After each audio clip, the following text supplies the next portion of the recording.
BBC Hooniverse. You're watching the TGM production.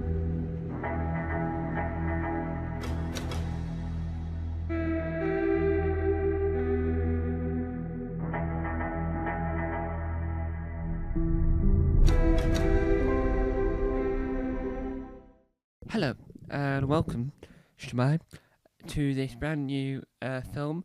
Today we're talking about Abrupt Endings. Now, this is mainly because we want to talk about Sarah Jane Adventures, but I thought if we mention the ending, because it wasn't supposed to end the way it did, but it's still such a beautiful end. It's a gorgeous way to end the show, and it's a brilliant ending, but it wasn't supposed to end there and then. Sadly, Elizabeth Sladen died before they could finish production on the series, and before they could even work out what the ending could be. My question is, when you watch the documentaries and all the footage around the aspect of Elizabeth Sladen's death, they don't seem like they know that she was ill. They don't seem like they knew that this was going to happen. They didn't know that this was on the cards. So my question off the back of that then is, how have they managed to get her to record what is one of the greatest endings of all time? How have they managed to get her to do that? Because unless you were recording the final in advance, just in case, then you wouldn't know to do that. You wouldn't know that that's what to do or anything. So I'm slightly confused how they managed to get her to record that beautiful ending. It was the fact that what annoys me about Sarah Jane Adventures in a whole is that even though Maria was the first, Luke and Maria joined first, so it went Sarah Jane on her own, then they bump into, and then she adopts Luke, because he was an alien. Maria's across the road, so she becomes her own woman, Maria. Then Clyde gets involved in the second episode, right? Fair enough. Then, once Maria leaves, Rani then joins, so my question is, if Rani takes over the world, bearing in mind I've only listened to the first installment, why is Maria not mentioned? That's first problem. Then the second problem is, why is Sky not mentioned ever in any Sarah Jane Adventures material? Goodbye Sarah Jane, which was a YouTube exclusive. Where's Sky? She wasn't in that. From what I can remember, she wasn't in that. So what's happened to Sky? Because Sky just seems to vanish off the face of the earth. They set her up for the final series.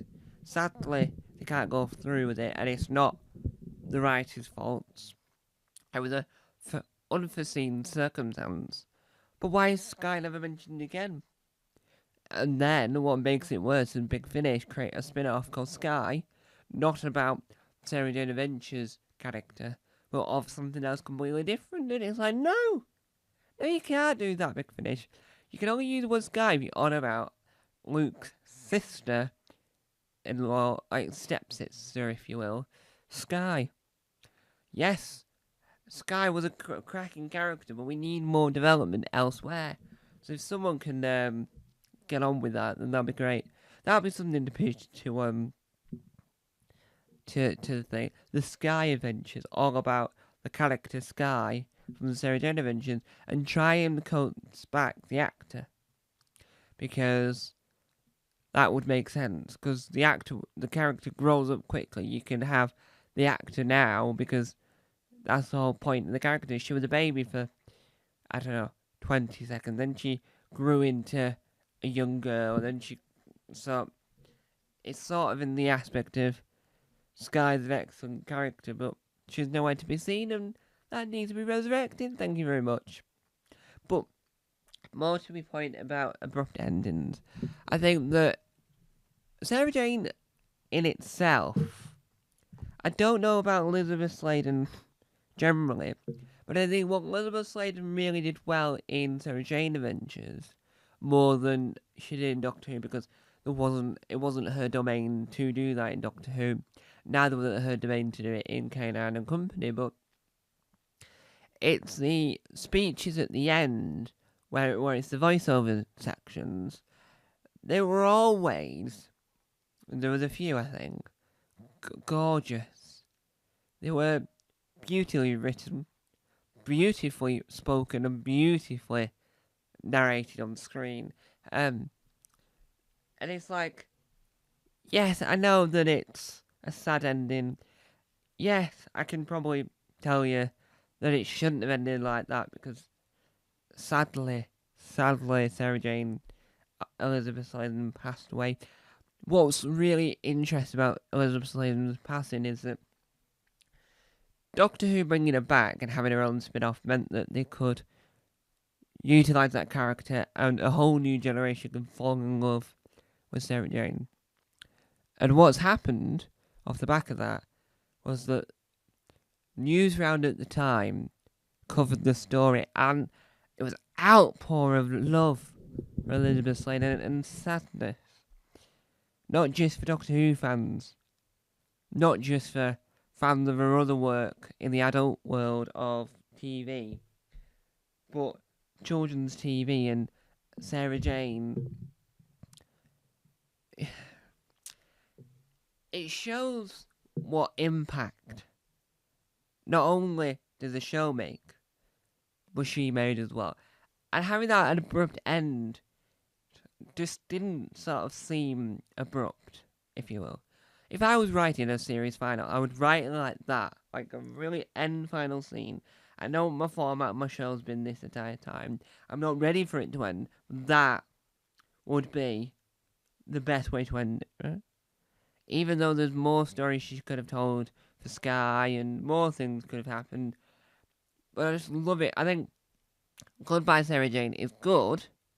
Don't get me wrong. But I just think that the way the ending of the Sarah Jane Adventures, Goodbye Sarah Jane was more like a closing chapter for the character, rather than a closing chapter for the Sarah Jane Adventures, because Goodbye Sarah Jane didn't need to be attached to Sarah Jane Adventures, because Sarah Jane's a perfect, excellent, brilliant companion on her own, and her return in school reunion was a good ploy to create another show, because I've got a feeling that the reason why they brought it back is because Russell went, I really want to do a Sarah Jane spin-off, but of course I'm going to have to reintroduce her to the show so I can do the spin-off, and that's why they had her in school reunion. And then because of the success of the Sarah Jane Adventures, that's why they got her in for Journey's End, or is it End of Time? No, I think it's Journey's End. So overall, I think that Sarah Jane Adventures is brilliant. I love it, but I think the ending, even though it's so abrupt and so sad, is such a poignant, excellent, tremendous thing. If I had a magic wand of every single TV show that existed that was coming to an end, I would sprinkle that magic to it, because every show needs a glorious ending like that, right? You can probably name some excellent endings of TV shows, but that in particular is, I think, the creme de la creme in the British world. I don't know about American. There might be an equally as nice one for America and around the world, but for Britain, I think that is the most incredible ending to any show possible.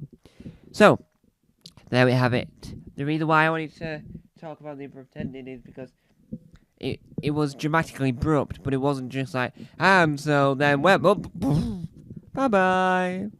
It was more,